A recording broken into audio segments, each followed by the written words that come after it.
Writing scripts for this video maybe changed a lot throughout, jumping from ideas to ideas, themes, and morals. But while I was writing my first script, I realized how long one theme would take if I went with the recording. The original plan was to explain the different themes, about three, talk about the themes, and the picked out shows, and apply them to real life. But the first theme took up to 1,000 words. Then imagine the others. I'm not gonna do that to you guys. And a 30-minute video wouldn't really pass in my opinion, especially if this is for a short video. So I ultimately went with the plan I thought of while I was showering, and that is, I would keep my first theme I originally planned out of the three, but while I was also showering, I thought of something different. The first thing resonates with me differently, and it made me think of a time I truly should have questioned myself.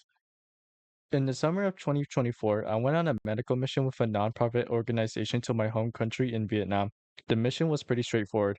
We had about 4 to 5 stations and 6 to 7 teams consisting of medical, dental, pharmaceutical, optical, traffic control, support team, and the kids team. I was on the optical team at that time, and what we would do is do eye exams for patients that would come using the flippers they provided us. While doing some of the patients' eye exams, my mother, who was with me, kept on stepping in and sort of doing the eye exams for me, giving the glasses and quickly finishing the patients off. She did this multiple times and it frustrated me, asking myself in my mind, why is she doing this for me? Can't we just swap places since she wanted to do the eye exam for me? It's not her job or something related. After we cleared up the patients, I asked one of my teammates if I could go take a break, and they said sure. So I went away to the only place that could help me clear up my mind, the sanitation area at the dental station. For context, the man who ran it, we will call him Mr. K, I looked up to. He was old, wise, and kind, but also had tunnel vision as he usually ignores everything around him to complete a task. He saw me frustrated, even tearing up, and asked me what's wrong. I explained to him the situation and what happened at my station with me and my mom. But after I was done explaining, he asked me, well, who are you? I was a little confused, but I answered. He asked me again, who are you? And it made me think he's asking a deeper question. And it clicked.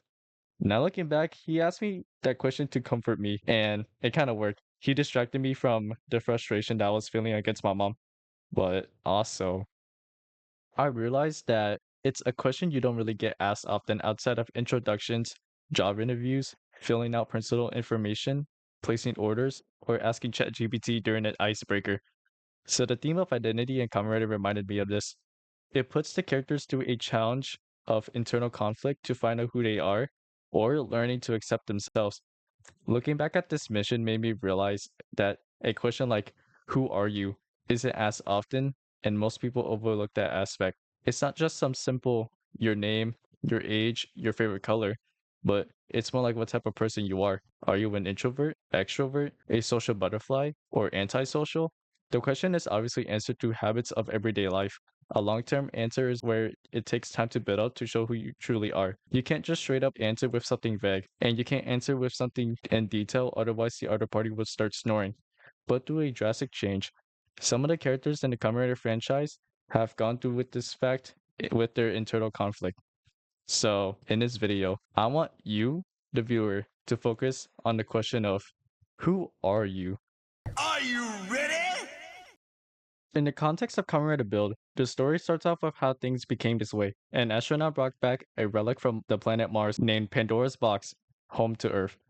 As the ceremony of his return and this finding took place, the astronaut ran up to the podium and opened the box, splitting the country of Japan into three parts, Hokuto, Seito, and Tokto, through the sky wall. A decade later, the present day of Build happens, and we're introduced to our main protagonist, Sento Kiryu, who is a genius physicist with amnesia trying to find his old memories while also using his previous inventions to fight off monsters called Smashes in the district of Tokto. He also lives under the basement of National Cafe, taken in by Soichi Isurugi, the owner of the cafe, where he found Sento in a rainy alleyway one day. He also has a daughter named Misora, who has the mysterious ability to purify full bottles.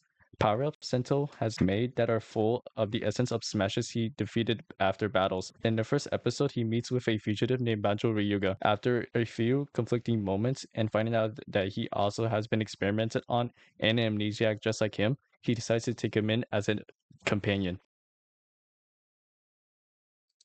As the story progresses on, we're introduced to some of the antagonists of the show, such as Bloodstock and Night Rogue. as well as information about an evil organization called Faust who does human experiments and the reason why Smashes are running rogue across Tokto. See what I did there? We learn about why Banjo was jailed to begin with, because he was a suspect of killing a scientist named Takumi Katsuragi a year prior. The build squad decides to launch an investigation to prove his innocence, meeting up with his jailer. That didn't go so well. His mother. That didn't go so well. Finding a USB left by Katsuragi. That kinda went well. And a lot of other shenanigans happen. A detail said by Bloodstock himself mentions that Katsuragi found Faust himself before he passed. Other information surfaces saying that an old band member named Kashida Tatsuya mentions that Sento used to be in a band, or that's what he remembers. This did help him recover his memories, but this did help them find an important detail, or that Sento, or Sato Taro, left for a job one day and never came back. During this, Sento started to get suspicious of Isurugi acting all fishy, and as it turns out, his suspicions were correct. Isurugi was Bloodstark, the same man tormenting him and Banjo during the investigation, and the same man who helped him find the passion of helping others as a Kamen Rider build. Bloodstock also snitches on his partner, revealing that Night Rogue is also Gentoku, the Prime Minister's son, who is looking for the stolen Pandora's box that Bloodstock obtained a few episodes prior. Sento comes up with the conclusion to expose the government as part of exposing Faust as well, since Night Rogue runs the organization Faust. From an earlier meeting, Gentoku tells Sento that Project Build, Katsuragi's project before he disappeared, was used for military purposes, a key detail that will play later. After trying to brute force his way into getting Pandora's box from the build squad, the Prime Minister warrants out an arrest for his son Gentoku. But before he went, he tells Sento a revelation. イスルギは俺にこう言った。桂木匠は生きている。姿を変えて。お前だよ、桐生戦闘。お前が悪魔の科学者。桂木匠だ。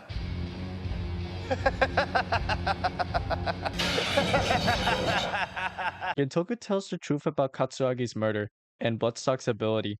A year prior, Katsuragi decided to leave Faust for good, threatening Bloodstock that he will expose everything since he forwarded his information to a third party. Dissatisfied, he knocked out Katsuragi cold. At the same time, Satotada arrived at his work location after being dropped off, seeing the scene when he entered the apartment, and he started to freak out.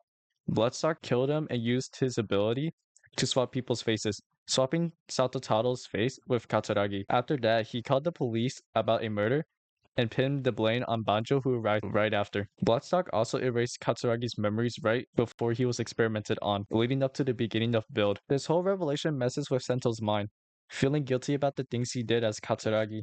He experimented on people, killed Banjo's girlfriend, and made Project Build for military use, and much more. Misora tries to comfort him, but everything he's been building up as Sento, he felt like it was a lie. At this point, he can't even fight the Smashes, reminding him that he was the one who made the Smashes in the first place, and letting the guilt eat him away during combat. お前が作ったのはスマッシュだけじゃねえだろ。そのベルトを巻いて大勢の明日を、未来を、希望を、それができるのは桂木匠でも佐藤太郎でもねえ、桐生千斗だけだろうが。Bajum stops him out of it, saying even though he created the entire mess in the first place, he still put on his driver and protected people's hopes and dreams, letting them live on to the next day. Despite the revelation, Sento still stays on his beliefs as Sento and continues to fight. But most importantly, his friends helped him out throughout by talking this out. Misora tells him no matter what, she still sees him as Sento and no other. Banjo tells him that even if he's the direct cause of all of this, he still defends humanity because that's who he is. He's not Katsuragi or Satotaro anymore. He's an entirely different person, caused by amnesia, who fights for the peace of Tokto. His past still eats him away, sure, but he wants to correct his actions as Sento, as Kamen Rider build. As the story progressed, other characters besides Sento also went through changes related to identity. His companion Banjo finds out that he's half alien with some of Bloodstock's DNA. Despite this, he still continues to fight against Bloodstock, who is now known as Evil after regaining his power from the repaired Evil driver. Other characters like Gentoku goes through a change as well, leaving his old identity as Night Rogue and fights as Rogue to protect the people in his district and fights against Evil for love and peace. Evolution! After a few more shenanigans related to war and Evo possessing people, he eventually possesses Sento. The build squad pushes him out of Sento's body, but at the cost of him unlocking his final form. At least Sento's back, right? セント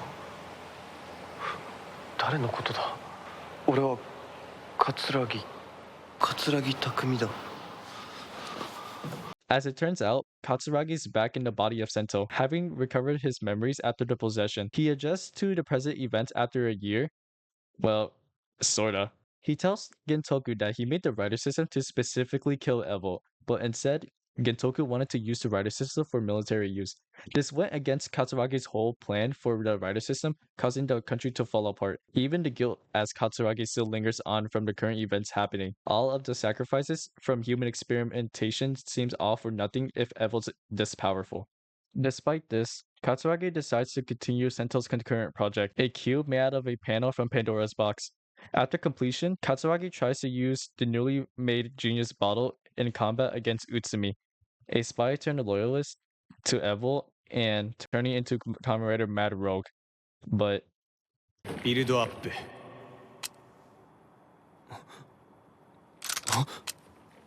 反応しない the bottle denies Katsuragi. But why? Was it because he didn't have the compassion to help others as a Kamen Rider? The righteous heart that Sento has? In a moment like this, Katsuragi goes into his inner thought, meeting with Sento once more. He asks Sento for help, to show him what it truly means to be a Kamen Rider. And with that, they both merge, becoming the one, and out comes one of my favorite final forms in the franchise. さあ実験を始めようか Are you ready?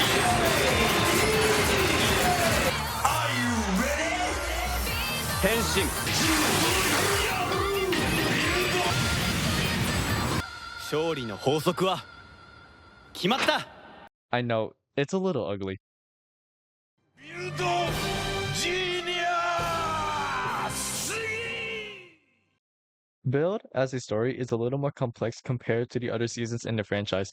There is so much to talk about, ranging from the different themes in Kamen Rider Build, which is why I scrapped the original idea in the first place. Identity is one of them, but there are other themes such as war, science, and of course, friendship. Kamen Rider is really big on friendship, even having series dedicated to the theme entirely. As cheesy as it is, you can't help but to start hyping up and cheer on the rider silently with amazing visual effects. If you want to learn more about the different themes of Kamen Rider Build, you can watch Marco Satsu's History of Build for more information about that. He does a pretty good job summarizing Build with extra side content and different themes exploring Build characters. Now, there's characters I haven't really talked about, but you've probably seen in the background. Obviously, I haven't gone in depth with Gentoku's character after their first arc when he revealed that Sento was Katsuragi all along. He went from enemy to ally, changed from a man who wanted power to a man who wanted the best for his government, ditching his old Kamen Rider form as Kamen Rider Night Rogue and gained his new power through Rogue, protecting the country from people like Evo. Love and peace, baby. And then you have Kazumi, a potato farmer from the district of Hokuto who had his land destroyed and forced to fight in the civil war between the districts for Pandora's box.